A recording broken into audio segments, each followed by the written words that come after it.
સંધાન all Gujarat integrated classroom. સેટેલાઇટના માધ્યમથી જોડતી કડી એટલે સંધાન.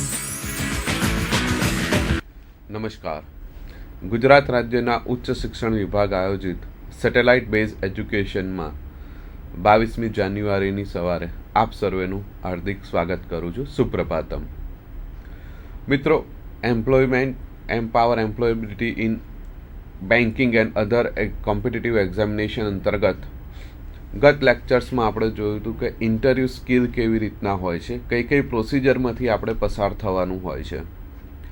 મિત્રો, જસ્ટ એ 2 લેક્ચર્સની સહેજ ઝાંખી જોઈ લઈએ, પછી આપણે આગળના વાર્તાલાપની ચર્ચાઓ કરીએ એમ.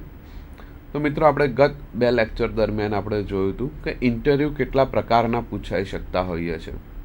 આપણને જસ્ટ એક જ ખ્યાલ છે કે ફેસ ટુ ફેસ જે ઇન્ટરવ્યૂ થતો હોય છે તે જ. પણ મિત્રો, એ માન્યતા ખોટી છે. નવા ટ્રેન્ડ મુજબ નવા કોર્પોરેટ સેક્ટર અથવા તો ગ્લોબલ માર્કેટમાં જ્યારે આપણે ટકવું હોય, આગળ વધવું હોય, ત્યારે કંપની પણ એટલી સજાગ હોય છે કે કોઈ પણ વ્યક્તિનો ઇન્ટરવ્યૂ લે ત્યારે તેને ઘણા બધા હર્ડલ્સમાંથી પસાર થવું પડે છે. એક એપ્ટિટ્યૂડ લેખિત ટેસ્ટ પૂરતું સીમિત નથી રહેતું, પણ તે ઉપરાંત જે અલગ અલગ ઇન્ટરવ્યૂ પ્રક્રિયા છે તેમાં ટેલિફોનિક ઇન્ટરવ્યૂ થતો હોય છે, સિરિયલ ઇન્ટરવ્યૂ, ઇનડેપ્થ ઇન્ટરવ્યૂ થતો હોય છે, સ્ટ્રેસ ઇન્ટરવ્યૂ. આ એક નવા પ્રકારનો ઇન્ટરવ્યૂ છે જેના પ્રકારમાં વિશેષમાં આપણે અગાઉ ચર્ચા કરી ચૂક્યા છે. પણ ઇન્ટરવ્યૂ વખતે આપણને એટલી બધી માનસિક તાણ પેદા કરતા હોય છે કે જેનાથી આપણે કેટલો કંટ્રોલ કરી શકીએ છીએ અને કેટલું રેઝિસ્ટન્સથી પોઝિટિવલી જવાબ આપીએ છીએ એ ચેક કરવામાં આવતું હોય છે. છેલ્લે આવતું હોય છે ફાઇનલ ઇન્ટરવ્યૂ. એ પહેલાં કદાચ કંપની બહારગામની હોય તો તે વિડીયો કોન્ફરન્સ અથવા તો વિડીયો ઇન્ટરવ્યૂ લેતી હોય છે, જેને માટે સ્કાઇપી ઇન્ટરવ્યૂ હોય છે. એક કરતાં વધારે વ્યક્તિઓ ઇન્ટરવ્યૂ લેતી હોય તો તેને પેનલ ઇન્ટરવ્યૂ અથવા તો ગ્રુપ ડિસ્કશન ઇન્ટરવ્યૂ કહેતા હોય છે. એ ઉપરાંત હવે એક નવો ટ્રેન્ડ સ્ટાર્ટ થયો છે સોશિયલ ઇન્ટરવ્યૂ.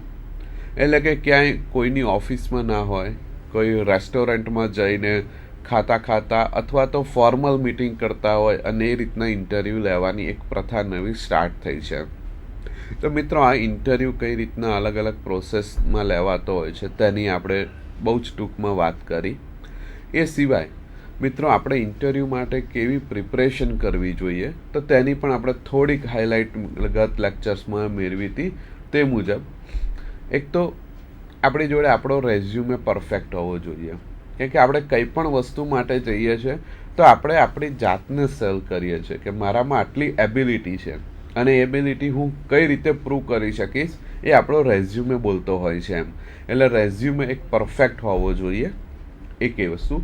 બીજું છે આપણી પ્રોફાઇલ, કે આપણે જે પણ કંઈ અચીવમેન્ટ કર્યા છે અથવા તો કદાચ કોઈ ભૂતકાળમાં જોબ કરી હોય અથવા તો વર્તમાનમાં જોબ ચાલુ હોય એ દરમિયાન આપણે કંઈક એવા કામો કર્યા છે જેનાથી કોઈ પણ ઓર્ગેનાઇઝેશનને કંઈક બેનિફિટ થયા છે તો તેની પણ વિગત હોવી જરૂરી છે. જ્યારે પણ વાતચીત કરીએ ત્યારે બહુ જ પોલાઇટલી અથવા તો સોફ્ટલી બોલવું બહુ જરૂરી છે. બીજું, સામેવાળા પર્સન જે આપણને પૂછે છે તે પણ આપણે ધ્યાનથી સાંભળવું જરૂરી છે, કારણ કે તેને આપણે પ્રોપરલી સાંભળીશું તો અને તો જ આપણે તેના વ્યવસ્થિત જવાબ આપી શકતા હોઈએ છીએ. બીજું કે જ્યારે પણ આપણે ઇન્ટરવ્યૂ ફેસ કરવા જઈએ છીએ ત્યારે આપણી બોડી લેંગ્વેજ ઘણું બધું કહી શકતી હોય છે. એટલે બોડી લેંગ્વેજમાં પણ એટલો જ પોઝિટિવ વર્તાવ હોવો જરૂરી છે કે જેટલું આપણે બોલવામાં અથવા તો આપણી વૈચારિક વાતચીતમાં જે પોઝિટિવ ટોન હોય છે અથવા તો પોઝિટિવ થિંગ્સ જે હોય છે તે આપણી બોડી લેંગ્વેજમાં પણ દેખાવી જરૂરી છે. કોઈ પણ પ્રશ્ન પૂછે, કદાચ એક સમય આવડતો ના હોય તો આપણા ચહેરા ઉપર અથવા તો બોડીના બીજા પાર્ટ્સ ઉપર તેનો હાવભાવ દેખાવો ના જોઈએ. તે પણ ખાસ ધ્યાન રાખવું બહુ જ જરૂરી છે, કારણ કે ઇન્ટરવ્યૂ લેનાર જે પર્સન છે તે આ બધી વસ્તુઓ પણ નિરીક્ષણ કરતા હોય છે અને તેના પણ તે લોકો માર્કિંગ મૂકતા હોય છે. એટલે આ એ વસ્તુ પણ ખાસ ધ્યાનમાં રાખવી જરૂરી છે કે જ્યારે પણ ઇન્ટરવ્યૂ ફેસ કરીએ ત્યારે આપણી બોડી લેંગ્વેજ પ્રોપર અથવા તો બહુ જ પોઝિટિવ હોવી જરૂરી છે. બીજી વસ્તુ છે, જે પણ કંઈ પ્રશ્ન આપણને પૂછવામાં આવતા હોય છે તેના આન્સર બહુ જ ટૂંકમાં આપવાના. એક જવાબ ફ્યુચરમાં કંઈક પ્રશ્ન પૂછાય તેને કનેક્ટેડ ના હોવો જોઈએ અથવા તો એ જવાબમાંથી બીજા કંઈક વધારે પ્રશ્નો ઉદ્ભવે તે રીતના પણ ના હોવો જોઈએ. એટલે જવાબ ટુ ધ પોઈન્ટ અને ટૂંકમાં ને ટૂંકમાં હોવો જોઈએ અને બહુ જ સ્પષ્ટતા સાથે હોવો જોઈએ. તો વધારે સારી રીતના આપણે રજૂઆત કરી છે તે વસ્તુ ગણી શકાતી હોય છે. બીજી વસ્તુ આપણે એક જોઈ ગયા હતા કે કદાચ કોઈ પ્રશ્નમાં ખબર ના પડે તો આપણે સામેથી પૂછી શકીએ છીએ કે સર આ પ્રશ્ન તમે રિપીટ કરી શકો છો. કદાચ તમારે ઇન્ટરવ્યૂમાં ટ્રાફિક અથવા બીજા કોઈ પ્રોબ્લેમને લીધે તમારે કદાચ મોડું થાય એવું છે તો આપણે ફોન કરવો જરૂરી છે કે ભાઈ મારે આવી રીતે ટ્રાફિકમાં અટવાયો છું અથવા બીજા કારણસર અટવાયો છું તો હું 5-10 મિનિટ મોડો પડીશ એમ. જેથી ઇન્ટરવ્યૂ કંપની જે લે છે તેને પણ થાય ને આ વ્યક્તિને ઇન્ટરેસ્ટ ખરેખર નોકરીમાં છે અને તે પ્રોપર ફોલોઅપ કરે છે. બને ત્યાં સુધી ઇન્ટરવ્યૂમાં 10થી 15 મિનિટ વહેલા જઈને બધું વસ્તુઓ ચેક કરવી જરૂરી છે. રેઝ્યુમે પૂરતા પ્રમાણમાં છે, પ્રોફાઇલ પૂરતા પ્રમાણમાં છે. કદાચ સામેવાળી કંપનીનો લેટર આવ્યો હોય તો એ લેટરની કોપી છે કે નહીં. બીજું, આપણે જે ઓર્ગેનાઇઝેશનમાં ઇન્ટરવ્યૂ આપવા જઈએ છીએ તે ઓર્ગેનાઇઝેશનના પ્લસ માઇનસ પોઈન્ટ આપણે નોંધેલા હોવા જરૂરી છે. પ્રશ્ન એ થાય કે આ પ્લસ માઇનસ પોઈન્ટ આપણને ક્યાંથી મળે? તો અત્યારના મિત્રો વેબસાઇટ એ સશક્ત માધ્યમ થઈ ગયું છે. કોઈ પણ ઓર્ગેનાઇઝેશનની નાની મોટી માહિતી વેબસાઇટ ઉપર આપણને જોવા મળતી હોય છે. તો તેના ઉપરથી આપણે મુદ્દા તારવી શકીએ છીએ કે આ ઓર્ગેનાઇઝેશન આટલા મુદ્દામાં બહુ જ સ્ટ્રોંગ છે અને આ ઓર્ગેનાઇઝેશન આટલા મુદ્દામાં હજી કંઈક વધારે સારું કરી શકે એમ છે. તો આનો બેનિફિટ શું થાય છે કે જ્યારે પણ ઇન્ટરવ્યૂમાં ચર્ચા થતી હોય છે ત્યારે આપણે કહી શકીએ કે ભાઈ હજી પણ આમાં આટલી વસ્તુઓ જો ઇમ્પ્રૂવ કરીએ તો સંસ્થા અથવા તો ઓર્ગેનાઇઝેશન ક્યાંનું ક્યાં જઈ શકે છે. અને મારામાં એવી એબિલિટી છે કે આ જે પણ કંઈ ખામી દેખાય છે ઓર્ગેનાઇઝેશનમાં એ હું પૂરી કરી શકું. તો આ બહુ જ પ્લસ પોઈન્ટ આપણા માટે ગણી શકાય કે સામેવાળા પર્સનને એવું થાય છે કે આ વ્યક્તિ આપણી સંસ્થા વિશે પણ એટલું જ સારું જાણે છે અને એટલો જ રસ દાખવે છે. તો પહેલી પ્રાયોરિટી તેને આપી શકાય. બીજું કે જ્યારે આપણે આ પ્લસ માઇનસ પોઈન્ટ જાણીએ છીએ ત્યારે કોઈ પણ વ્યક્તિ એવું ઈચ્છે કે સામેવાળી જે વ્યક્તિ બેઠી છે અથવા તો ઇન્ટરવ્યૂ આપનાર જે વ્યક્તિ બેઠી છે તેનામાં કંઈક નવા આઈડિયા છે કે નહીં. કારણ કે ઓલવેઝ અત્યારનું માર્કેટ એવું છે કે જેટલા તમે નવા આઈડિયા શેર કરો અને ઓર્ગેનાઇઝેશનને જો ફાયદો થતો હોય તો એ તરત સ્વીકારતું હોય છે. મિત્રો, આપણે જોઈએ છીએ કે એડવર્ટાઇઝ મીડિયામાં નવી એડવર્ટાઇઝ આવતી જાય છે, નવા કોન્સેપ્ટ સાથે આવતી જાય છે. તો એ આઈડિયા આપવાના પણ એ કંપની પૈસા આપતી હોય છે. તો મિત્રો, આપણી જોડે પણ એવા આઈડિયા હોય તો જે તે ઓર્ગેનાઇઝેશનની ખામીઓ દૂર કરવા માટે એ આઈડિયા આપણને જો બતાવવાનું કહે તો આપણે બતાડી શકીએ છીએ એમ. તો એ આપણા માટે બહુ જ પ્લસ પોઈન્ટ થશે કે આપણને એ ઘણા બધા ઇન્ટરવ્યૂ આપનાર આવ્યા હશે તેમાંથી આપણનો બાયોડેટા અલગ તારવવામાં આપણને ઘણી બધી સહાયરૂપ થતી હોય છે. તો મિત્રો, આ આપણે જસ્ટ અત્યાર સુધીની રૂપરેખા બહુ ટૂંકમાં જોઈ. મિત્રો, હવે આગળ આપણે જોઈએ એમ તો ઇન્ટરવ્યૂ સ્કિલની અંદર મિત્રો આપણે જ્યારે પણ ઇન્ટરવ્યૂ ફેસ કરવા જઈએ ત્યાર પહેલાં આપણી પ્રિપરેશન એવી હોવી જોઈએ કે જેનાથી સામેવાળી વ્યક્તિ પ્રભાવિત થઈ શકે. આપણે જે પણ કંઈ વસ્તુ કરવી છે તેનું મોક રિહર્સલ કરવું જરૂરી છે.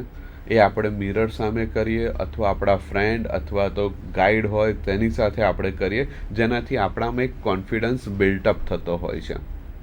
આપણે કઈ વસ્તુ કરવાની છે તો સૌથી પહેલાં આવે છે કોન્ફિડન્ટ. આપણામાં બિલ્ટઅપ કઈ રીતના થાય તે પ્રોસેસ કરવાની છે. તો મેં કીધું તેમ કોઈ વડીલ અથવા ગ્રુપ ડિસ્કશન અથવા ફ્રેન્ડ સાથે બેસીને એ મોક રિહર્સલ કરવું જરૂરી છે. બીજું, ઓલવેઝ પોઝિટિવ માઇન્ડ હોવું જોઈએ, પોઝિટિવ ક્રિએટિવિટી હોવી જોઈએ, પોઝિટિવ એટીટ્યૂડ હોવો જોઈએ અને પોઝિટિવ બોડી લેંગ્વેજ હોવી જોઈએ. કોઈ પણ વ્યક્તિને ઇમ્પ્રેસ કરવી હોય જ્યારે ઇન્ટરવ્યૂ આપવા આપણે જતા હોઈએ છીએ ત્યારે આ વસ્તુ બહુ જ ધ્યાનમાં રાખવી જરૂરી છે, જે આપણા માટે એક પ્લસ પોઈન્ટ ડિસ્પ્લે થાય છે. દરેક ઓર્ગેનાઇઝેશનમાં હવે સીસીટીવી કેમેરા હોય છે. જેવા આપણે એન્ટર થઈએ છીએ મેઇન ડોરથી, કાઉન્સિલિંગ પર આપણે કંઈક વસ્તુ પૂછીએ છીએ, બહાર ચેર કે સોફા પર આપણે બેસીએ છીએ, એ બધી જ વસ્તુઓનું માર્કિંગ થતું હોય છે. કઈ રીતના આપણે બેઠા છીએ, કઈ રીતના આપણે વાતચીત કરીએ છીએ, એ બધું જ ઓફિસની અંદર બેઠેલા પર્સન એ કેમેરામાં નિદર્શન કરતા જ હોય છે. એટલે આપણી ઇમ્પ્રેશન જ્યારથી આપણે ડોર ઓપન કરીએ છીએ ત્યારથી છેક ઇન્ટરવ્યૂ આપીને બહાર નથી નીકળી શકતા ત્યાં સુધીની બધી જ વસ્તુઓ કેદ થતી હોય છે. એટલે એ વખતે આપણો એટીટ્યૂડ બહુ જ પોઝિટિવ હોવો જરૂરી છે, જે આપણને બહુ જ ફાયદાકારક સાબિત થાય એવો છે. બીજું, આપણે આપણી જાતને સેલ કરીએ છીએ. મેં હમણાં જ વાત કરી તેમ કે કંઈ પણ ઓર્ગેનાઇઝેશનની ખામી છે તો તેમાં આપણે કઈ રીતના સેટ થઈ શકીએ છીએ તે વસ્તુ ડિસ્પ્લે કરવાની છે કે તમારી ઓર્ગેનાઇઝેશનમાં આટલી ખામી છે અને મારામાં આટલી એબિલિટી છે. એટલે આપણામાં જે વસ્તુ રહેલી છે તેને બહાર લાવીને તેની ડિસ્કસ કરવાનું છે. જો હું આ ઓર્ગેનાઇઝેશનમાં આવીશ તો મારી રીતના આટલી વસ્તુઓમાં હું માસ્ટર છું, તો સંસ્થાને આ રીતના આપણને બેનિફિટ થઈ શકે એમ છે. તેનું એક એક્ઝામ્પલ આપું તો અત્યારના શોપિંગ મોલની ચેઇન સિસ્ટમ ચાલે છે કે આજે એક મોલ અમદાવાદમાં, બીજો બરોડા, સુરત, ભરૂચ, ઇન્ડિયા કે ઇન્ટરનેશનલ માર્કેટમાં એવા શોપિંગ મોલની ચેઇન ચાલતી હોય છે. તો એક એક્ઝામ્પલ છે કે અમેરિકાની એક કંપનીમાં એક સિક્યુરિટી ગાર્ડ જોબ કરતો હતો અને તેને વિચાર આવ્યો કે વર્ષે દાડે લગભગ એક શોપિંગ મોલમાંથી $3,000 કંઈક નુકસાન થઈ રહ્યું છે, ચોરી થાય છે. તો તેને માટે આપણે શું કરવું? તો તેમણે એક જ સજેશન કર્યું કે આપણે 5 કેમેરા છે તેની જગ્યાએ જો 7 કેમેરા થઈ શકતા હોય તો આપણે આ $3,000ની ચોરી બચાવી શકીએ છીએ. તો તેને તો હવે 2,000 શોપિંગ મોલ હતા. તો વિચાર કરો એ કંપનીના મેનેજમેન્ટને અથવા તો જે મેઇન છે ઓનર તેને કે 2,000 ગુણ્યા $3,000 વાર્ષિક બચત થાય છે ફક્ત 2 કેમેરા એડ કરવાથી. તો આ આખો ઇનોવેટિવ આઈડિયા હતો. એ ઇનોવેટિવ આઈડિયા આપ્યો તે સિક્યુરિટી ગાર્ડને તાત્કાલિક પ્રમોશન પણ મળ્યું, થોડોક ફાઇનાન્શિયલી બેનિફિટ પણ થયો, પ્લસ તેની ડેઝિગ્નેશન વાઇઝ તેને ઉપરી અધિકારી બનાવવામાં આવ્યો. તો આ વસ્તુ ડિસ્પ્લે કરે છે કે તમે આવું કંઈક ઇનોવેટિવ વાતચીત કરો અથવા તો ઇનોવેટિવ વર્ક કરો તો તમને પણ બેનિફિટ છે અને ઓર્ગેનાઇઝેશનને પણ બેનિફિટ છે. એટલે આપણે આપણામાં રહેલી આવી એબિલિટી બહાર કાઢવાની જરૂરિયાત છે. આપણે એવું ખચકાવાની જરૂર નથી કે આમાં કદાચ હું કાચો પડીશ તો ના, આપણામાં કોન્ફિડન્સ છે અને આપણે એ વસ્તુ કરી શકીએ એમ છે. તો આપણે એ વસ્તુ શેર કરવી બહુ જ જરૂરી છે. ઘણી વખત એવું થતું હોય છે આપણામાં આઈડિયા વિચારતા હોઈએ, આપણે એ વસ્તુ નથી કહી શકતા હોતા કે આવો આઈડિયા કરવાથી આવું થાય, તો હજારોની સંખ્યામાં બીજા તો આવી જ રહ્યા છે. એ લોકો એ જ આઈડિયા આપશે અને એ જ રીતના આગળ વધતા જશે અને પછી આપણને થશે અરે રે મેં આવો આઈડિયા શેર ના કર્યો અને હું અહીંયા રહ્યો એમ. તો એ વસ્તુ ભૂલી જજો. કોન્ફિડન્સ સાથે તમે તમારામાં જે પણ કંઈ ઇનોવેટિવ વસ્તુ આવે તે ઓર્ગેનાઇઝેશન સાથે શેર કરવું બહુ જ જરૂરી છે, કારણ કે આપણે આપણામાં જાતમાં રહેલી શક્તિઓને બહાર લાવીએ છીએ. એટલે એ વસ્તુ ખાસ ધ્યાનમાં રાખવી જરૂરી છે. બીજું છે કોઈ પણ અઘરામાં અઘરા પ્રશ્નો અથવા તો અઘરામાં અઘરી સિચ્યુએશનને કઈ રીતના આપણે હેન્ડલ કરી શકીએ છીએ તે વસ્તુ બહુ જ જરૂરી છે. મિત્રો, આપણને ખ્યાલ છે કે હવે રોજબરોજની ઘટનાઓ એવી બનતી જતી હોય છે જેનાથી આપણામાં અમુક જનરલ નોલેજ આપોઆપ આવતું જાય છે. વેબ મીડિયા ગણો, મોબાઈલ ઉપર હવે તો ઘણી બધી એપ્લિકેશનો આવી ગઈ છે. ગ્રુપ ડિસ્કશન જ્યારે મિત્રો સાથે થતું હોય છે ત્યારે પણ અમુક વસ્તુઓમાં આપણામાં એબિલિટી હોય છે કે આવા પ્રશ્નોમાં આવા જવાબ આપી શકાય. હવે ઘણા બધા એવા ઓર્ગેનાઇઝેશન છે જે આપણને આવી ટ્રેનિંગ આપે છે કે કદાચ આવા પ્રશ્નો પૂછાય તો તમારે આવી રીતના જવાબ આપી શકો છો એમ. તો આ બધી તકનો તમે મિત્રો લાભ લઈને પણ જ્યારે પણ ઇન્ટરવ્યૂ ફેસ કરો ત્યારે કોઈ પણ પ્રકારના નેગેટિવ રિએક્શન વગર તમે સારામાં સારા જવાબ તમે આપી શકો છો. બીજું, આપણે જ્યારે ઇન્ટરવ્યૂમાં જઈએ છીએ ત્યારે આપણે ક્લિયર હોવા જોઈએ કે જ્યારે આપણો ફાઇનલ ઇન્ટરવ્યૂ થાય છે ત્યારે આપણે સેલરી કેટલી એક્સપેક્ટ કરીએ છીએ. મિત્રો, આ સેલરી એક્સપેક્ટેશન માટે આપણે પહેલાં તૈયાર હોવા જોઈએ કે ભાઈ મારે મંથલી કેટલો ખર્ચો છે. કે માનો મકાન પોતાનું હોય તો તેના હપ્તા ભરીએ છીએ, ભાડાનું હોય તો કેટલા રૂપિયા ભાડું છે, વ્હીકલની લોન હોય, ઇન્સ્યોરન્સ હોય, પેટ્રોલ હોય, બાળક હોય તો તેનો ભણતરનો ખર્ચો કેટલો થાય છે, મેડિકલનો કેટલો ખર્ચો થાય છે, તે બધું ટેન્ટેટિવ આપણી જોડે રફ આઈડિયા હોવો જોઈએ કે મારે મંથલી એક્સપેન્સ આટલો થતો હોય છે. તો તેને આધારે તમારે એટલો તો મિનિમમ તમે માગી શકો છો, અથવા તો જેવું ડેઝિગ્નેશન અને જેવી તમારી કાર્યશૈલી અથવા તો તમે કયા પદ માટે જઈ રહ્યા છો તેને આધારે તમે સેલરી માગી શકો છો. પણ તમે અમુક વસ્તુઓ તો ક્લિયર હોવી જરૂરી છે કે મિનિમમ આટલો ક્રાઇટેરિયા મારે છે અને એટલા માટે અથવા તો એ વસ્તુ માટે મારે આટલા રકમ જોઈએ છે. તમે એ વસ્તુ નક્કી કરી શકો, એટલે સેલરી તમે ખાસ માઇન્ડમાં વિચારીને જવું જરૂરી છે. ત્યાર પછી છે ઇન્ટરવ્યૂ ફોલોઅપ્સ. મિત્રો, આજે એક વખત ઇન્ટરવ્યૂ થયો, લેખિત એક્ઝામ થઈ, માનો ફર્સ્ટ ફેઝનો ઇન્ટરવ્યૂ પત્યો અથવા તો ફર્સ્ટ ફેઝનો ઇન્ટરવ્યૂ આવ્યો નથી, તો આપણે સામેવાળી કંપનીને પૂછી શકીએ છીએ કે ભાઈ મેં લેખિત એક્ઝામ આપી હતી અથવા તો એક ઇન્ટરવ્યૂ પતી ગયો છે, તો હવે બીજો ઇન્ટરવ્યૂ ક્યારે છે અથવા તો શું રિઝલ્ટ છે, એવું આપણે અઠવાડિયે કે 15 દિવસે તેમને ઈમેલ કરી શકાય છે, અથવા તો રૂબરૂ જઈને પૂછી શકાય છે, અથવા તો પત્ર લખીને પણ આપણે તે વસ્તુ પૂછી શકાય છે. ઘણી વખત ઘણા ઓર્ગેનાઇઝેશન એવું કરતા હોય છે કે ભાઈ આપણે જાણી જોઈને રિપ્લાય નથી આપવો. જો ઇન્ટરેસ્ટેડ કેન્ડિડેટ હશે તો એ સામેથી આપણને પૂછશે કે સર મેં ઇન્ટરવ્યૂ આપ્યો તો તેનું શું થયું, અથવા તો હવે પછીની શું પ્રોસિજર છે. તો એવા કોઈ કળસી કોઈ બતાવે છે કે નહીં, અને જો તેમાં કોઈ આવી કળસી બતાડે તો તેને સિલેક્શનમાં પહેલી પ્રાયોરિટી આપતા હોય છે. તો આ વસ્તુ પણ એક ખાસ ધ્યાનમાં રાખવી જરૂરી છે કે ઇન્ટરવ્યૂ આપ્યા પછી ફોલોઅપ્સ હોવું જરૂરી છે. અથવા એમને પણ ઇન્ટરવ્યૂ પતી ગયા પછી પણ આપણે લેટર લખી શકીએ છીએ અથવા તો ઈમેલ કે thank you very much sir, તમે મારો ઇન્ટરવ્યૂ લીધો, તમારે ઓર્ગેનાઇઝેશનમાં મને બોલાયા, હું તમારી સાથે ફ્યુચરમાં કામ કરવા માટે રેડી છું. એવી રીતે પણ આપણે લેટર બહુ સારી ભાષામાં આપણે લખી શકતા હોઈએ છીએ.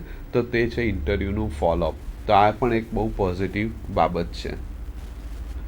મિત્રો, જ્યારે પણ ઇન્ટરવ્યૂ થતો હોય અથવા થઈ ગયો હોય તો આપણા માટે આ એક સારામાં સારી ઓપોર્ચ્યુનિટી ગણાતી હોય છે. તેને આપણે જીતવા માટે ટ્રાય કરવાનો હોય છે. એમ કે આપણે ઇન્ટરવ્યૂ કોલ આવ્યો તો સરસ છે, ચલો આપણે એક સ્ટેજ પાર કરી દીધું, હવે એ ઇન્ટરવ્યૂમાં આપણે પાસ થવાનું છે, એ સેકન્ડ સ્ટેજ છે. તો ઇન્ટરવ્યૂમાં કઈ રીતે પાસ થવું, તો તેના માટે અમુક સિક્રેટ છે જેનું થોડુંક ડિસ્કશન આપણે આગળ કરી ગયા છે. હવે અત્યારના આપણે થોડુંક વધારે તેના પર ફોકસિંગ કરીએ તો તમે મિત્રો, સિક્રેટ એ એવી વસ્તુ છે, prepare, practice, practice, practice. Prepare શેના માટે થવાનું છે, તો ઇન્ટરવ્યૂ માટે. અને ઇન્ટરવ્યૂ કઈ રીતના ફેસ કરવો છે, તો તેના માટે આપણે પ્રેક્ટિસ કરવી જરૂરી છે. એ પ્રેક્ટિસ અગાઉ વાત કરી તે એમનેમ થઈ શકે છે, એટલા થઈ શકે છે, અથવા કોઈ કે ઇન્ટરવ્યૂ આપ્યા હોય તો તેને પણ આપણે પૂછી શકીએ છીએ. તે પ્રેક્ટિસ કરવાથી આપણને સક્સેસ ઓલવેઝ મળતી હોય છે. એમ ઇન્ટરવ્યૂ શું છે, અથવા તો the interview is not a root canal અથવા તો ટ્રાયલ બાય જ્યુરી અથવા તો ઇન્ક્વિઝિશન. આ કઈ વસ્તુ નથી. ઇન્ટરવ્યૂ ફક્ત એક જ છે કે ભાઈ આપણે કોમ્યુનિકેટ કરી શકીએ, આપણે જે જોઈએ છે તે વસ્તુ પ્રોપરલી રજૂઆત કરી શકીએ, અને સામેવાળા પર્સનને જે જોઈએ છે તેમને જો પૂરતી વસ્તુ મળતી હોય તો તે વસ્તુ ઇન્ટરવ્યૂ છે.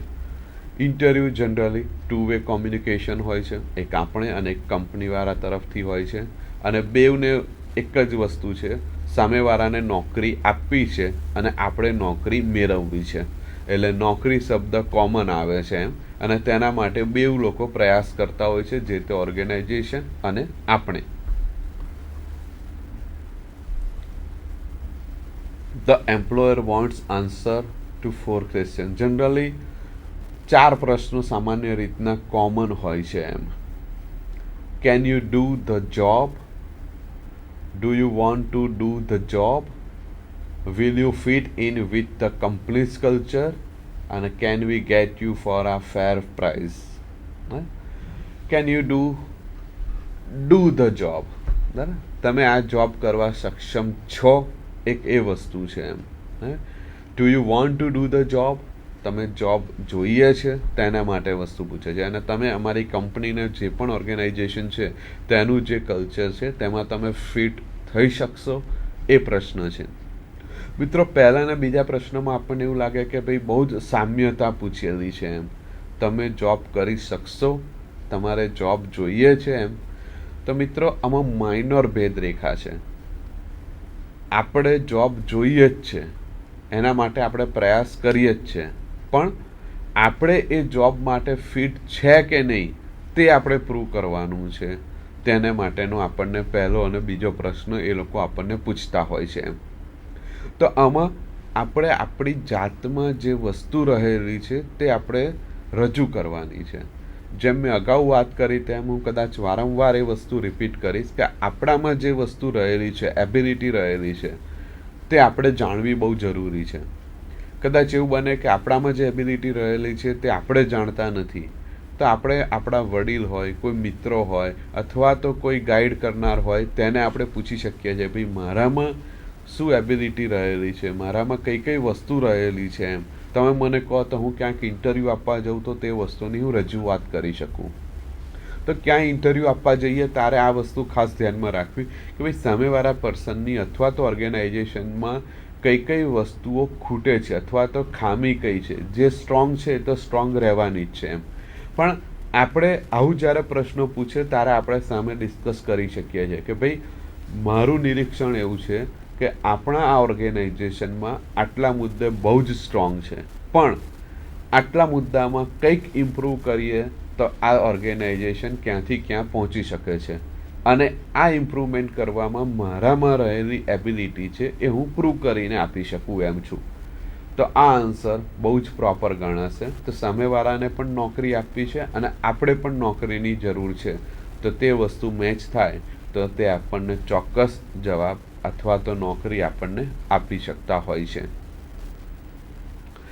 આ જસ્ટ એક પ્રશ્ન, can you do the job? મેં જેમ વાત કરી તેમ કે આપણે આપણી રીતના રજૂઆત કરવાની છે, બહુ જ પોઝિટિવલી રજૂઆત કરવાની છે અને બહુ જ સોફ્ટલી રજૂઆત કરવાની છે એમ. અહીંયા એક આપણને આપેલું છે કે આપણે કદાચ જો ભૂતકાળમાં નોકરી કરી હોય ક્યાંય અને ત્યાં આપણે કોઈ પણ બાબતનું પ્રોબ્લેમ થયો હોય, તેની પર આપણે એક્શન શું લીધા અને રિઝલ્ટ શું આપણે આપ્યું, જેને અહીંયા PAR તરીકે ઓળખવામાં આવે છે, પ્રોબ્લેમ, એક્શન અને રિઝલ્ટ. તો આપણે જેમ મેં અગાઉ વાત કરી તેમ કે એક સિક્યુરિટી ગાર્ડ ક્યાંથી ક્યાં પહોંચી ગયો જસ્ટ એક આઈડિયા આપવાથી એ વસ્તુ શક્ય બની છે એમ. તો આવી વસ્તુ જ્યારે ઇન્ટરવ્યૂમાં જઈએ ત્યારે ભલે આપણો પહેલો ઇન્ટરવ્યૂ હોય, આપણે ક્યાંય નોકરીનો અનુભવ ના હોય, તો પણ આપણે આવી વસ્તુઓ કહી શકીએ કે ભાઈ આ ઓર્ગેનાઇઝેશનમાં આવા કંઈક પ્રોબ્લેમ મને દેખાય છે, તેના માટે આપણે આવા એક્શન લેવા જોઈએ અને એને લીધે આવું આપણને પરિણામ મળી શકે છે. તો સારામાં સારી આપણી રજૂઆત થઈ શકાશે અથવા તો કરેલી ગણાશે, તો તે આપણા માટે બહુ જ પ્લસ પોઈન્ટ છે. મિત્રો, બીજો છે, do you want to do the job? Generally આ પ્રશ્ન બહુ જ કોમન રીતના પૂછાતો હોય છે કોઈ પણ ઇન્ટરવ્યૂ, કોર્પોરેટ સેક્ટર હોય અથવા તો બીજા કોઈ પણ સેક્ટર હોય, જ્યાં જોબમાં ફેસ કરવા જઈએ છીએ ઇન્ટરવ્યૂ, ત્યારે આ વસ્તુ પૂછાતી હોય છે. આમાં આ જ વસ્તુ મેં કીધી તેમ કે અહીંયા આપણે કંપનીમાં ક્યાં ગ્રોથ થયેલો છે અથવા તો આપણા લીધે ક્યાં ગ્રોથ થશે, એને લીધે આપણો પણ ગ્રોથ થશે, તે વસ્તુને આપણે હાઇલાઇટ કરવાની બહુ જરૂર છે. અને આ વસ્તુ ત્યારે શક્ય બને જ્યારે આપણે જે તે ઓર્ગેનાઇઝેશનના પ્લસ માઇનસ પોઈન્ટ જાણતા હોઈએ તો.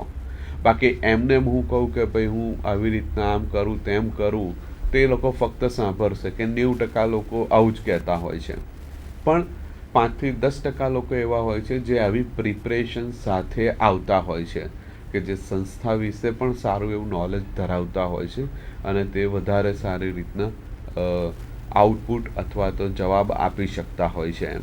તો આ વસ્તુ ખાસ ધ્યાનમાં રાખવી જરૂરી છે. Will you fit in with the companies culture? અહીંયા જ્યારે કંપની હોય છે તો તેના અલગ અલગ શું કહેવાય કે અલગ અલગ તેમાં ફેસિલિટી હોય છે, અમુક કલ્ચર આખું ડેવલપ કરેલું હોય છે.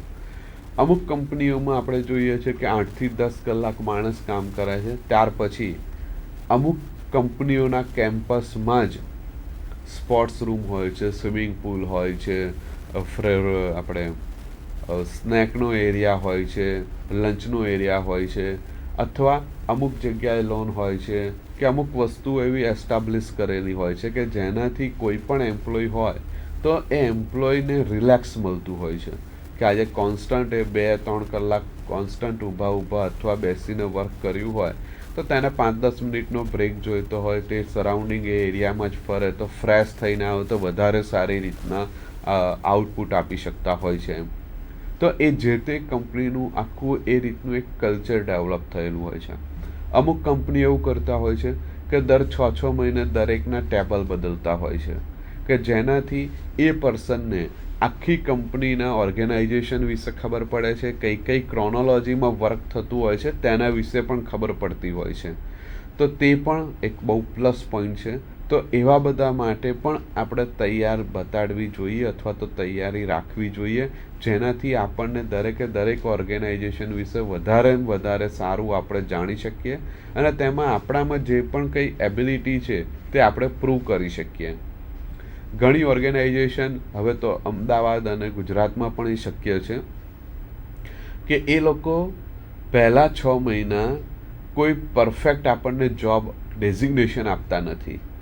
એ કંપની એવું કહે છે તમે 6 મહિનામાં સરાઉન્ડિંગ અમારા માનો જેટલા પણ ડિપાર્ટમેન્ટ છે દરેક ડિપાર્ટમેન્ટમાં તમે 20 દિવસ કે 25 દિવસ જોબ કરો અને એ 6 મહિનામાં દરેક ડિપાર્ટમેન્ટમાં તેમની કામગીરી જોયા પછી અમુક કંપની ડિસાઇડ કરતી હોય છે કે ભાઈ આ વ્યક્તિ સ્પેસિફિક આ ડિપાર્ટમેન્ટમાં વધારે સારું આઉટપુટ આપી શકે છે તો એ વ્યક્તિને પરમનન્ટ એ ડિપાર્ટમેન્ટમાં મૂકો. તો આનાથી 2 ફાયદા કંપનીને થાય છે. એક તો ભલે કદાચ સમય જતો હશે કંપનીને, એ કદાચ કંપની એ નુકસાન વેઠવા તૈયાર હશે, પણ તે જુએ છે કે જે પણ કોઈ એમ્પ્લોય કામ કરવા આવે છે તો તેની માસ્ટરી શેમાં છે અને તેમાં તે ઇમ્પ્રૂવ કરવા માગે છે.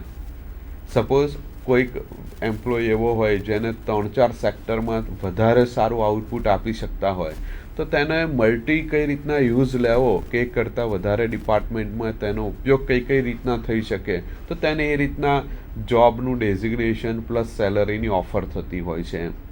અને એમ્પ્લોયને એ રીતના બેનિફિટ થતો હોય છે કે ભાઈ હું એક્ઝેક્ટલી આ ડિપાર્ટમેન્ટમાં સૂટ થઉં છું તો મારા માટે આ છે પ્લસ પોઈન્ટ, પ્લસ હું એક કરતાં વધારે ડિપાર્ટમેન્ટમાં સૂટ થઉં છું તો મારામાં એવી એબિલિટી છે જે ખબર નથી હવે મને ખબર પડી છે એમ.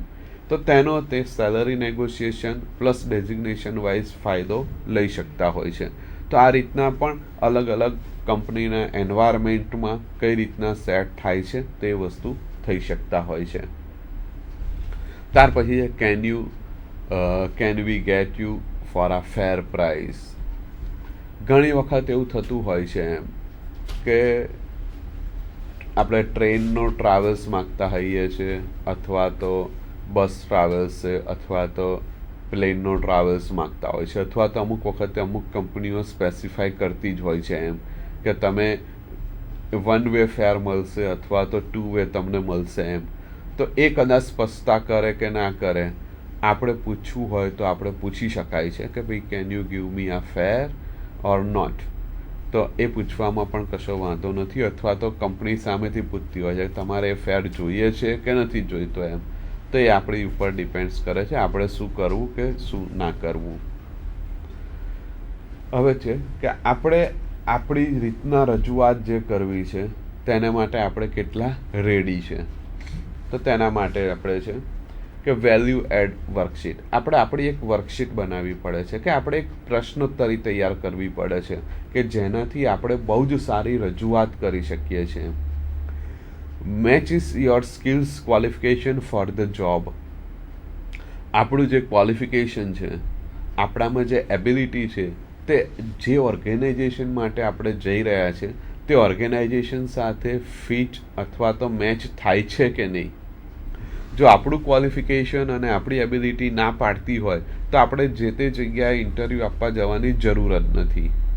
કારણ કે જ્યારે પણ ઇન્ટરવ્યૂ આપવા જઈએ ત્યારે તે ઓર્ગેનાઇઝેશન અથવા તો તે વિષય રિલેટેડ કંઈક ને કંઈક પ્રશ્નો પૂછાતા હોય છે અને ત્યારે જો આપણે પ્રશ્નનો જવાબ ના આપી શકીએ તો આપણે થોડુંક નીચું જોવાનું થાય અથવા આપણામાં ગિલ્ટી પેદા થતી હોય છે કે ભાઈ આપણે આ ખોટો અથવા તો ખોટા જવાબ આપતા આવીએ છીએ, તો એ વસ્તુ ના થાય તે ખાસ ધ્યાન રાખવું જરૂરી છે કે આપણે જે તે ઇન્ડસ્ટ્રીમાં અથવા ઓર્ગેનાઇઝેશનમાં જોબ માટે જઈ રહ્યા છે તેમાં ક્વોલિફિકેશન અને એબિલિટી વાઇઝ ઓકે છે કે નહીં.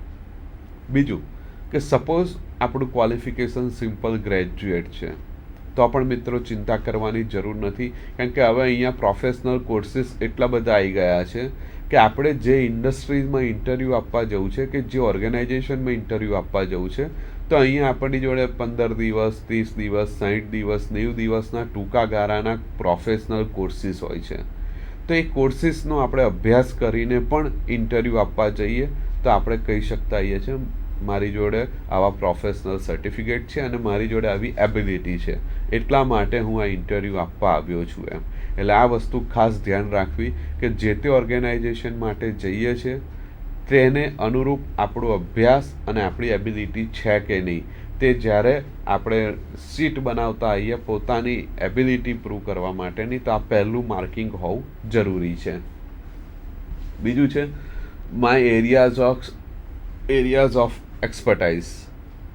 હું કયા એરિયામાં એક્સપર્ટ છું. સપોઝ કોઈ કોમ્પ્યુટરમાં હોય તો કોમ્પ્યુટરમાં ઘણા બધા ફાટા છે, ગ્રાફિક્સ છે, એકાઉન્ટિંગ છે, મલ્ટીમીડિયા છે, પ્રોગ્રામિંગ છે, નેટવર્ક છે, હાર્ડવેર છે. તો આપણને એ ખબર હોવી જોઈએ કે ભાઈ હું ગ્રાફિક્સમાં એક્સપર્ટ છું, તો આપણે એ મુદ્દાની સામે લખી શકીએ છીએ કે ભાઈ ગ્રાફિક્સમાં હું એક્સપર્ટ છું. મારી સ્ટ્રેન્થ કઈ છે, બરાબર. થર્ડ પ્રશ્ન, આપણે જ્યારે વેલ્યુ આપણી એસ્ટાબ્લિશ કરતા હોઈએ ત્યારે મારી મજબૂતાઈ શેમાં છે તે વસ્તુ લખવી જરૂરી છે. કે માનો કે કોમ્યુનિકેશન સ્કિલ મારું સશક્ત છે, મારું કોરસ્પોન્ડન્સ સશક્ત છે, અથવા મારું ફોલોઅપ સારું છે, તે વસ્તુ અહીંયા હોવું જરૂરી છે. બીજું છે માય જે પણ કંઈ જોબ આપણને ઓફર થવાની છે તેને અનુરૂપ હું ભણવા માગું છું કે નહીં, અથવા તો તેને અનુરૂપ હું ભણી શકીશ કે નહીં, અથવા તેને સંલગ્ન હું શૂટ થઉં છું કે નહીં, તે વસ્તુ છે એમ. બીજું આઈ હેવ વર્ક ફોર અથવા તો with this industry or this organisation. હું ભૂતકાળમાં આવા કોઈ ઓર્ગેનાઇઝેશન સાથે કામ કર્યું છે જે અત્યારના ઓર્ગેનાઇઝેશનની રિક્વાયરમેન્ટ છે અથવા તો સેમ ઓર્ગેનાઇઝેશન છે એવું. હા, તો તેના વિશે લખવાનું. ના તો કશો વાંધો નથી, કારણ કે આપણે ફર્સ્ટ ટાઈમ ઇન્ટરવ્યૂ આપવા જઈએ છીએ એટલા માટે. તો આનાથી આપણને થોડીક ખબર પડતી હોય છે કે આપણે આ જે તે જગ્યાના ઇન્ટરવ્યૂ માટે જઈ રહ્યા છે તેમાં આપણે પ્રોપર શૂટ થઈએ છે કે નહીં. કારણ કે જે પણ કંઈ આપણો રેઝ્યુમે જતો હોય છે તેમાં પહેલી જ લાઈન આપણી ક્વોલિફિકેશનની હોય છે અને આપણી એબિલિટીની હોય છે. તો આપણો રેઝ્યુમે ત્યાંથી જ રિજેક્ટ થવાની શક્યતા હોય છે. એટલે આ વસ્તુ બહુ જ ખાસ ધ્યાનમાં રાખવા જેવી બાબત છે. બીજું છે આ જસ્ટ એક્ઝામ્પલ ડિસ્પ્લે કર્યું છે કે ભાઈ મારે પ્રોફેશન ટેલિકોમ્યુનિકેશનમાં છે, મારી એક્સપર્ટાઇઝ કયા ડિપાર્ટમેન્ટમાં છે, મારી સ્ટ્રેન્થ કઈ રીતના છે, તે જસ્ટ અહીંયા એક એક્ઝામ્પલ ડિસ્પ્લે કરેલું છે. હવે આપણે જ્યારે સ્કિલ ટેસ્ટની વાત કરતા હોઈએ ત્યારે કે ભાઈ આપણામાં કઈ સ્કિલ વધારે છે. સપોઝ અહીંયા ટેલિકોમ્યુનિકેશનનું એક એક્ઝામ્પલ હતું, તો તેને આધારિત અહીંયા છે કે ભાઈ મને અમુક સોફ્ટવેર પેકેજ આવડે છે, નેટવર્ક એડમિનિસ્ટ્રેશન આવડે છે, સોફ્ટવેર પ્રોગ્રામિંગ આવડે છે, કે તેને અનુરૂપ બીજા કયા કયા વસ્તુ મને આવડે છે, કયા કયા સોફ્ટવેર આવડે છે, એપ્લિકેશન આવડે છે, તે અહીંયા નોંધવી અથવા તો તે વસ્તુ શીખવા માટે આપણે પ્રિપેર રહેવું જરૂરી છે. ત્યાર પછી જેમ અગાઉ ચર્ચા કરી તેમ અત્યારે ફરીથી કે ભાઈ જે ઓર્ગેનાઇઝેશન માટે આપણે આ ઇન્ટરવ્યૂ ફેસ કરવા જઈ રહ્યા છે તેના વિશે પણ આપણે અમુક વસ્તુઓ જાણવી જરૂરી છે. તો મેજર કઈ કઈ વસ્તુ જાણવી જરૂરી છે, તો તે વસ્તુ છે તે કઈ પ્રોડક્ટની વસ્તુ છે, તેની માર્કેટ શેર કેવી રીતના છે અથવા તો માર્કેટમાં તેની વેલ્યુ કેવી છે, તેના સ્પર્ધાઓ કઈ કઈ કંપની સાથે છે. માનો કોઈ એક મસાલાની કંપની છે તો અત્યારે માર્કેટમાં 10 મસાલાની કંપની છે, તો એ 10 કઈ છે તે જાણવી પણ આપણા માટે જરૂરી છે. બીજું તેની ફાઇનાન્શિયલ પરિસ્થિતિ કેવી છે, આર્થિક પરિસ્થિતિ તેના એન્યુઅલ રિપોર્ટ્સ પરથી આપણને ખબર પડતી હોય છે.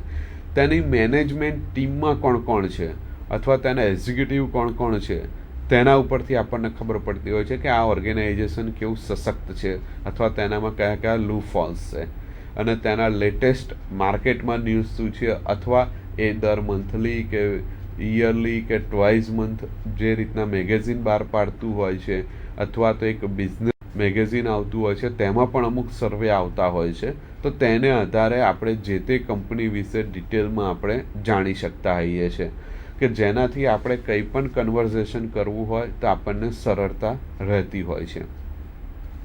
આ બધી વસ્તુઓ આપણે ક્યાંથી શોધી શકીએ? તો ઇન્ટરનેટ એક સશક્ત માધ્યમ છે, વેબસાઇટની મદદથી શોધી શકાય છે. બીજું, આપણે ઇન્વેસ્ટ કોઈ કંઈ શેર કંપનીના હોય ને તેમાં કોઈએ ઇન્વેસ્ટ કર્યું હોય તો આપણને ખબર પડે ડિવિડન્ડ કેટલું આપે છે, કઈ રીતના છે. ત્યાર પછી કોઈક ન્યૂઝપેપરમાં આર્ટિકલ આવતા હોય તે, મેગેઝિનમાં આર્ટિકલ આવતા હોય તે, અથવા ડાયરેક્ટ એ ઓર્ગેનાઇઝેશનમાં કોઈ એક બે માણસને પૂછીને પણ આપણે તેનો સર્વે આપણે કરી શકતા હોઈએ છીએ. તો આ રીતના આપણે કંપનીવાળાની કોઈ પણ ઇન્ફોર્મેશન આપણે લઈ શકતા હોઈએ છીએ. મિત્રો, અત્યારના એક આ શબ્દ બહુ જ પ્રચલિત છે.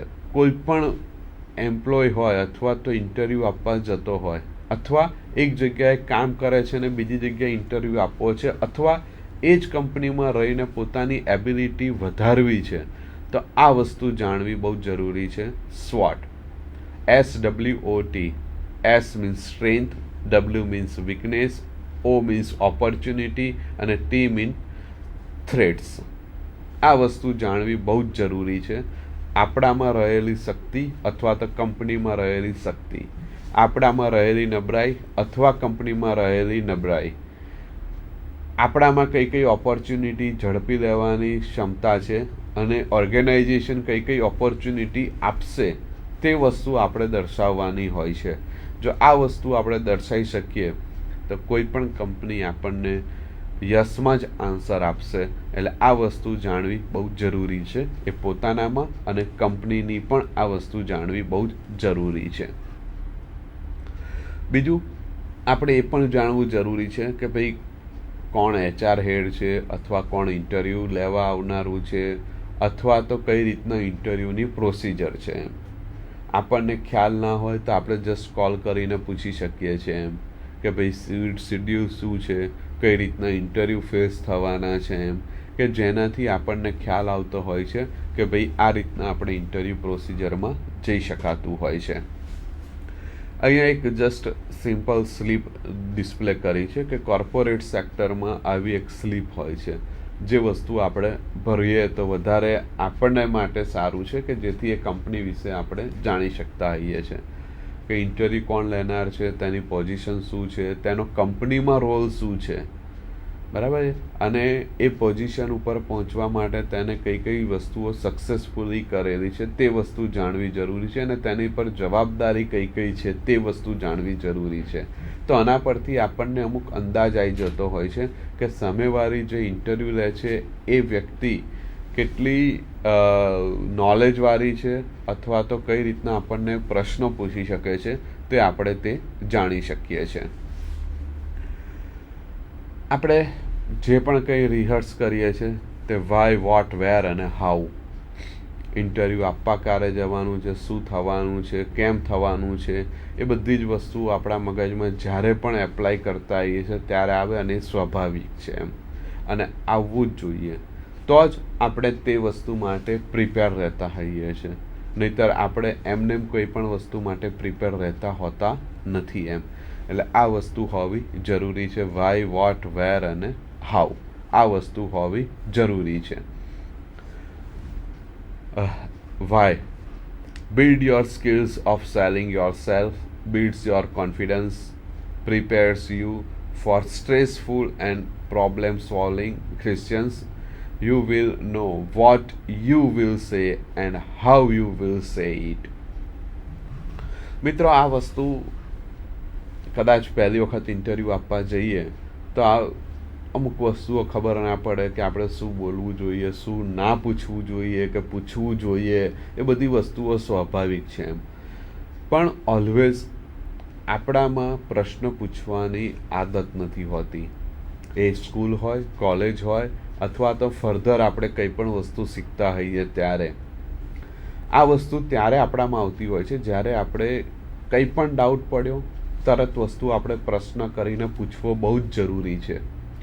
આપણને એવું લાગે છે કે આપણા ક્લાસમાં બેઠેલા 50, 60, 100 જણા હસશે આપણી ઉપર, તો ભલે હસવા દેવું, પણ આપણે જો એક પ્રશ્ન પૂછવાથી આપણા ડાઉટ ક્લિયર થતા હોય અને આપણને એવું લાગે છે કે ભવિષ્યમાં ગમે ત્યાં હું જોબ લેવા જાઉં ત્યારે મને કદાચ આ પ્રશ્ન પૂછ્યો છે અને ડાઉટ ક્લિયર થયો છે, તો આવો જ પ્રશ્ન જો મને પૂછવામાં આવે તો હું પ્રોપરલી જવાબ આપી શકીશ.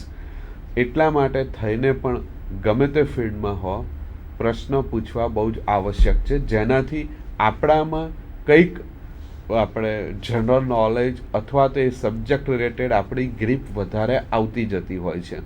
એટલે ઓલવેઝ આપણે પ્રશ્નો કરવા, જે બહુ જ સારી બાબત છે. એમ અહીંયા આપણને કીધું છે કે ભાઈ આપણે આપણી જાતને, જેમ અગાઉ કહું છું તેમ, આપણે ફક્ત નોકરી કરતા નથી, આપણામાં રહેલી એબિલિટીને પ્રૂવ કરવા માટે આપણે નોકરી કરીએ છીએ. એમ તો તેના માટે આપણી સ્કિલ ડેવલપ કરવી બહુ જ જરૂરી છે. એમ જેમ મેં કીધું તેમ અગાઉ પ્રોફેશનલ કોર્સીસ ઘણા બધા આવી ગયા.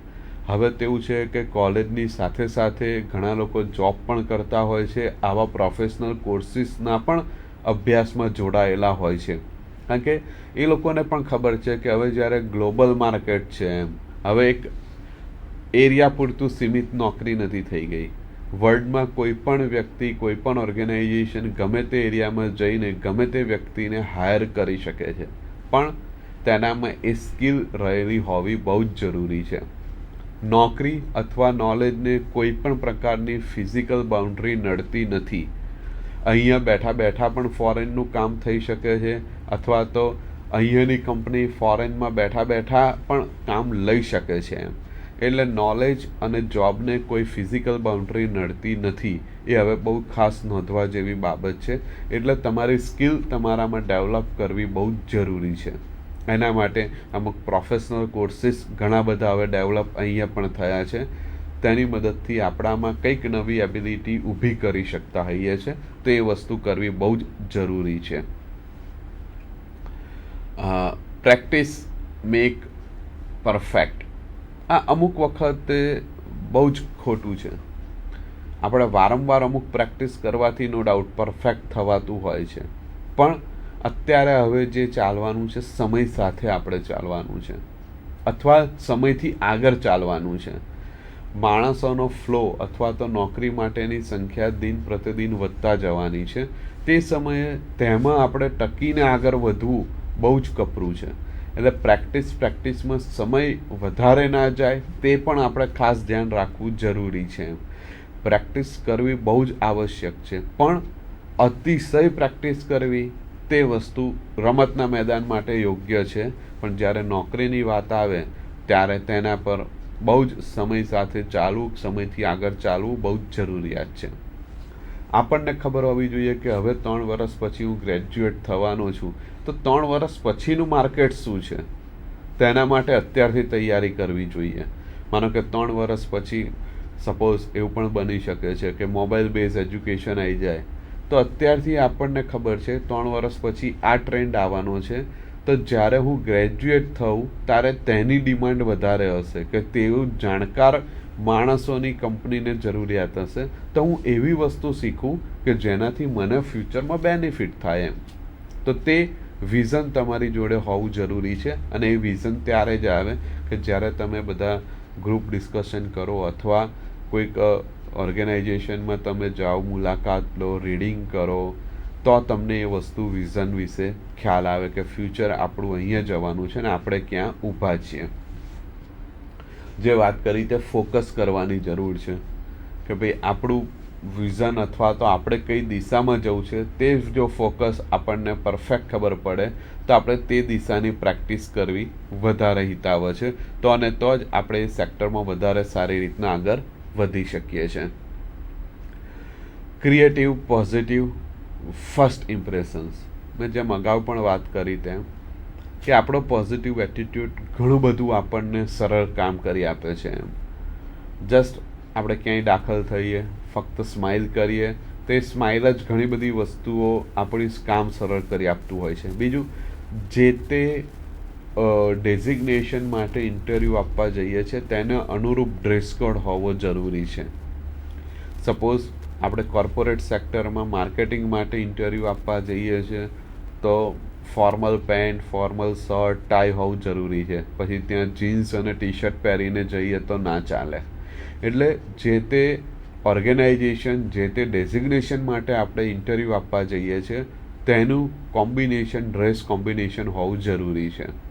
બીજી વસ્તુ, જેમ કીધું તેમ સામેથી તમે બોલાવો, સ્માઇલ કરો, હાય, ગુડ મોર્નિંગ, ગુડ આફ્ટરનૂન કે ગુડ ઇવનિંગ, આપણી પ્રોસેસ પૂછો કે મારે ક્યાં બેસવાનું છે, વેઇટિંગ એરિયા ક્યાં છે, મારે કોઈ ફોર્મ ફિલઅપ કરવાનું છે તો હું ફોર્મ ફિલઅપ કરી શકું છું. રેસ્ટરૂમ જવું હોય તો પ્રશ્ન પૂછીને જાઓ કે ભાઈ રેસ્ટરૂમ ક્યાં છે, કે હું જઈ શકું છું, અથવા તો હું 2 મિનિટમાં આવ્યો, જેથી આપણો કંઈક નંબર આવતો હોય તો આપણા માટે એ લોકો વેઇટ થાય. તો આ બધી જસ્ટ નાની નાની બાબતો છે, પણ એ બહુ જ પોઝિટિવ વસ્તુઓ આપણા માટે ક્રિએટ કરતા હોય છે. તો આ વસ્તુનું પણ ધ્યાનમાં રાખવું બહુ જરૂરી છે. ઓફિસમાં જઈએ ઇન્ટરવ્યૂ માટે તો નોક કરીને જઈએ તો વધારે સારું, જેનાથી સામેવાળા પર્સનને પણ થાય કે ભાઈ અંદરની જે એકાંત છે અથવા તો એ લોકોનું જે ડિસ્કશન કરતા હોય તેમાં આપણે ડાયરેક્ટ બારણું ખોલીને ખલેલ નથી પહોંચાડતા, એના માટે આપણે નોક કરીએ છીએ. તો તે વસ્તુ પણ કરવી બહુ જરૂરી છે. વાત પતી ગયા પછી થેન્ક યુ અથવા તો આભાર માનવો પણ એટલો જ જરૂરી છે, જે આપણા માટે એક બહુ જ પોઝિટિવ બાબત ગણી શકાતી હોય છે. એટલે ઓલવેઝ કીધું તેમ ક્રિએટિવ માઇન્ડ અથવા પોઝિટિવ માઇન્ડ સાથે આપણે રહીએ તો ઘણી બધી વસ્તુઓ સરળ થઈ શકતી હોય છે. જેટલા આપણે પોઝિટિવ થઈશું એટલો જ આપણામાં કોન્ફિડન્સ બિલ્ડ થશે. કારણ કે આપણે જેટલા પોઝિટિવલી કંઈક વાત કરીએ છીએ તો સામેવાળો પર્સન પણ એ જ પોઝિટિવથી આપણી જોડે વાત કરશે. તો આપણને એવું નથી લાગતું કે કંઈક અજાણી જગ્યાએ આવી ગયા છે, અજાણ્યા એરિયામાં આવી ગયા છે અને હવે આપણું કામ નહીં થાય કે વોટ એવર, એવું આપણામાં ફીલ નહીં થાય. તો આપણામાં પણ કોન્ફિડન્સ બિલ્ડઅપ થતો જશે. એમ આપણા અવાજ, સ્માઇલ, આઈ કોન્ટેક્ટ, ઇન્ટરવ્યૂ આપવા જઈએ તો બિલકુલ ફેસ ટુ ફેસ વાત કરવી. પછી પ્રશ્ન એ પૂછે અને પછી આપણે નીચું જોઈને જવાબ આપીએ તો એ યોગ્ય નથી. અથવા એ પર્સન સામે બેઠો છે અને આપણે દિવાલ બાજુ જોઈએ અથવા કોઈ પોસ્ટર જોઈએ તો તે પણ યોગ્ય નથી. એટલે એ વસ્તુ ખાસ જરૂરી છે. ઊભા થઈએ તો શેક હેન્ડ કરીને છૂટા પડીએ કે મળીએ તો શેક હેન્ડ કરવું બહુ જ જરૂરી છે. આ નાની નાની વસ્તુ આપણા માટે બહુ પ્લસ પોઈન્ટ સાબિત થાય તેવી છે. બીજું કે જ્યારે પણ આપણે ઇન્ટરવ્યૂ આપવા જઈએ તારે એકદમ ગભરાયા વગર રૂમમાં પ્રવેશવું છે, કમ્ફર્ટેબલી. એક સમય એવું વિચાર લો કે તમને કશું મળવાનું નથી અને તમે ફોર્મલ જઈ રહ્યા છો બસ, તો તમે વધારે સારી રીતના ઇન્ટરવ્યૂ ફેસ કરી શકશો એમ. તો એ એક બહુ પ્લસ પોઈન્ટ છે એમ કે ભાઈ આ વસ્તુ બિલકુલ ફોર્મલ, કમ્ફર્ટેબલી આપણે જઈએ તો વધારે સારી આપણા માટેની ઇમ્પ્રેશન પડતી હોય છે એમ. બીજું, જ્યારે પણ આપણે વાત કરીએ ત્યારે બહુ જ ઝડપથી બોલવું જરૂરી નથી.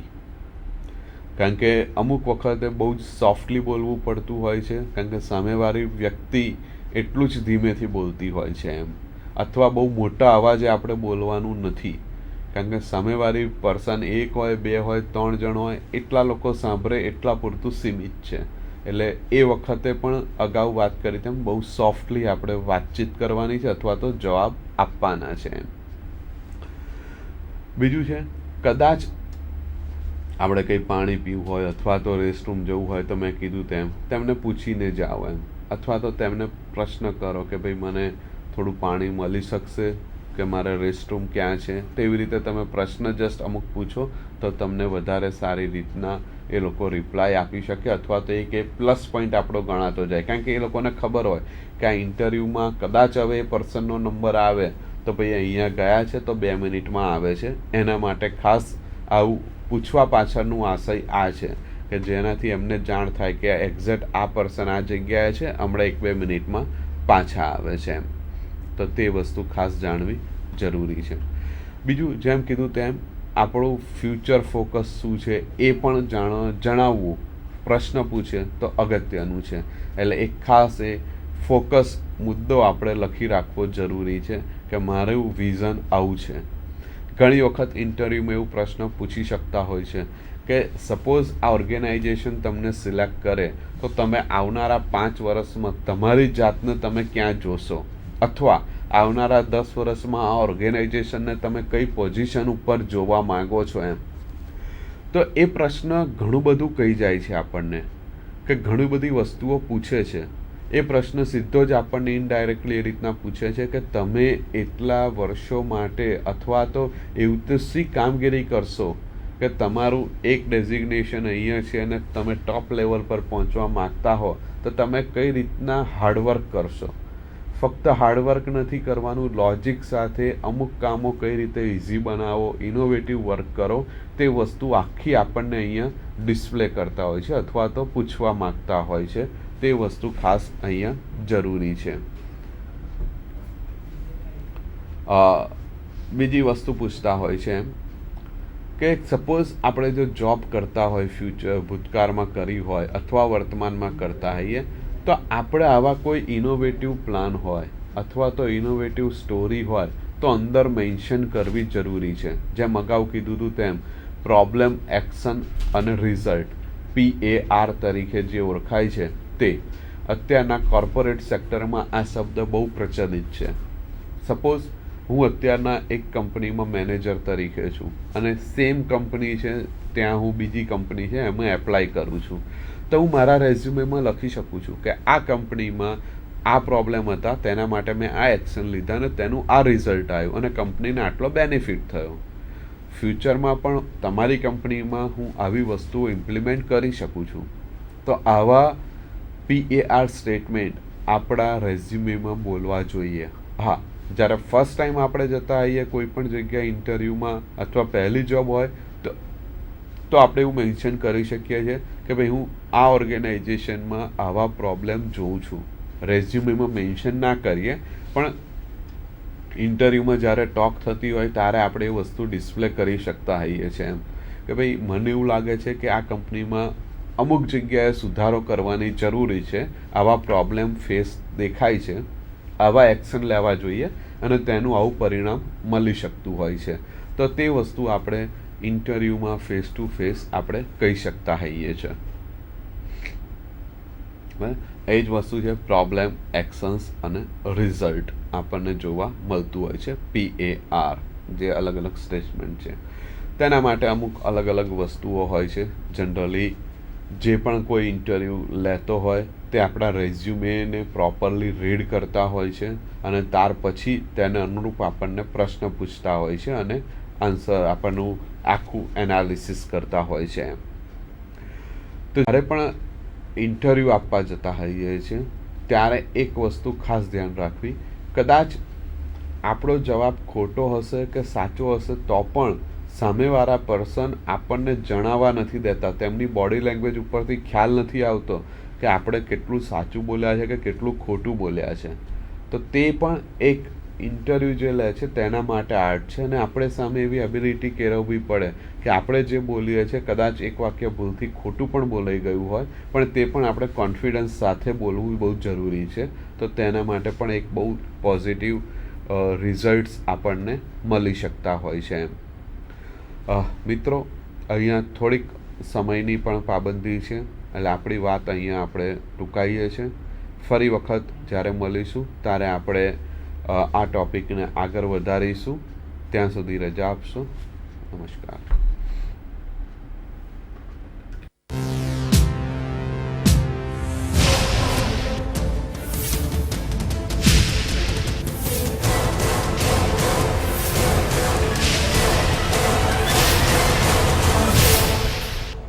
Sandhan. All Gujarat Integrated Classroom.